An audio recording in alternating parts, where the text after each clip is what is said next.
وَمِنَ النَّاسِ مَن يَقُولُ رَبَّنَا آتِنَا فِي الدُّنْيَا وَمَا لَهُ فِي الْآخِرَةِ مِنْ خَلَاقٍ۔ اللہ تبارک و تعالیٰ ارشاد فرماتا ہے کہ بیشتر لوگ ایسے ہیں کہ جو حج کے بعد دعا کرتے ہیں، اور وہ دعا کیا کرتے ہیں کہ یا اللہ ہمیں رزق دے، یا اللہ ہمیں مال دے، یا اللہ ہمیں عزت دے، یا اللہ ہماری فلاں مصیبت ٹال دے، ہماری تنگ دستی ٹال دے۔ تو اللہ فرماتا ہے کہ وہ دعا حج کے بعد بھی ایسی دعا کر رہے ہوتے ہیں۔ وَمَا لَهُ فِي الْآخِرَةِ مِنْ خَلَاقٍ، کہ آخرت میں ان کے لیے کچھ بھی نہیں ہے۔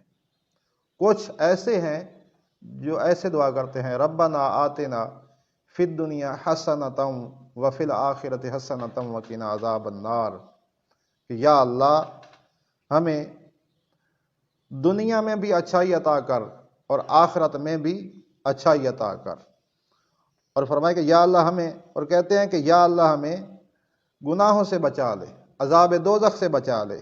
اللہ فرماتا ہے اولئک لہم مما کسبوا واللہ سریع الحساب، اور یہی وہ لوگ ہیں جن کی کمائی کا حصہ آخرت میں تیار کر رکھا ہے، اللہ جلد حساب لینے والا ہے، یعنی اللہ پاک جلد عطا کر دیتا ہے وہ جو مانگتے ہیں۔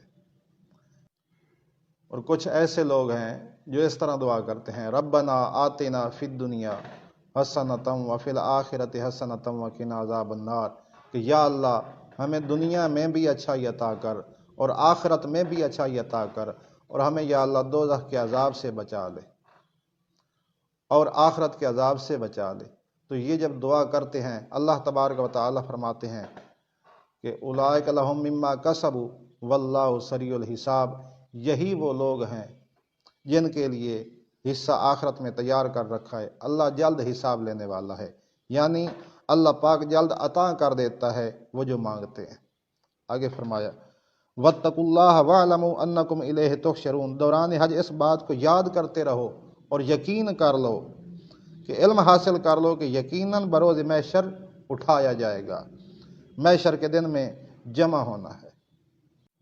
واتقوا اللہ واعلموا انکم الیہ تحشرون، دوران حج اس بات کو یاد کرتے رہو اور یقین کر لو اور علم حاصل کر لو کہ بروز محشر اٹھایا جائے گا، بروز محشر جمع ہونا ہے۔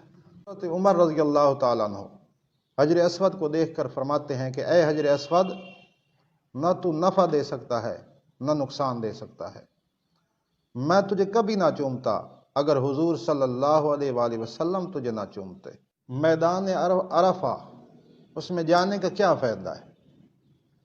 وہاں اگر قیام بھی صرف کر لیں تو حج کا رکن ادا ہو جاتا ہے، لیکن جاتے کیوں ہیں؟ اس لیے کہ حضرت آدم و حضرت حوا سلام اللہ علیہ ان کی وہاں ملاقات ہوئی، عرفہ یعرف، یعنی ان کی پہچان آپس میں ہوئی۔ کعبۃ اللہ کا طواف، یہ چکر لگانے، صرف چکر لگانے سے طواف ہو جاتا ہے، لیکن یہ ضروری کیوں ہے؟ یعنی کچھ پڑھنا بھی نہیں ہے، 7 چکر لگا لیں کعبۃ اللہ کا طواف ہو گیا۔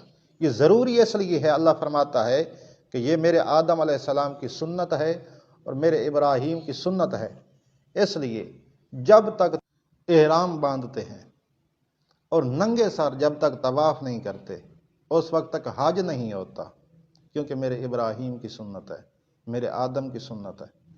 اور پھر صفا اور مروہ پر جب جاتے ہیں، جب سبز لائٹس آتی ہیں تو وہاں سے دوڑنا شروع کر دیتے ہیں، جب تک نہیں دوڑیں گے صفا مروہ پر تو میری پیاری ہاجرہ کی سنت ادا نہیں ہوگی، تو دوڑے بغیر حج قبول نہیں ہوگا۔ یہ جو 7 چکر لگاتے ہیں، کعبۃ اللہ کا طواف کرتے ہیں، تو 7 چکر لگاتے ہیں، اس کی وجہ کیا ہے؟ تو حضرت آدم علیہ نبینا علیہ السلام نے جب کعبہ تعمیر کیا تو چکر لگا کر دیکھا، کبھی ادھر سے چکر لگاتے دیکھتے، کبھی ادھر سے چکر لگاتے دیکھتے، تو اللہ تبارک و تعالیٰ کو حضرت آدم کی یہ ادا بھی پسند آ گئی۔ فرمایا اے آدم، تو نے تو اسے چیک کرنے کے لیے اور عادتاً چکر لگائے ہیں، لیکن اے آدم ان چکروں کو عادتاً نہیں، میں نے ان کو عبادت بنا دیا ہے۔ یعنی اللہ تبارک و تعالی اپنے پیاروں کی عادت کو بھی عبادت بنا دیتا ہے۔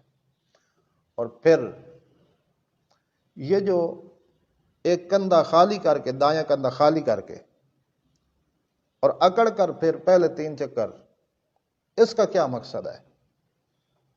تو ہجرت کے 6 سال میں کفار نے روک دیا تھا، بعد میں جب قضا کرنے آئے عمرہ تو حتیم کی طرف کافر آ کر بیٹھ جاتے تھے اور دیکھتے تھے۔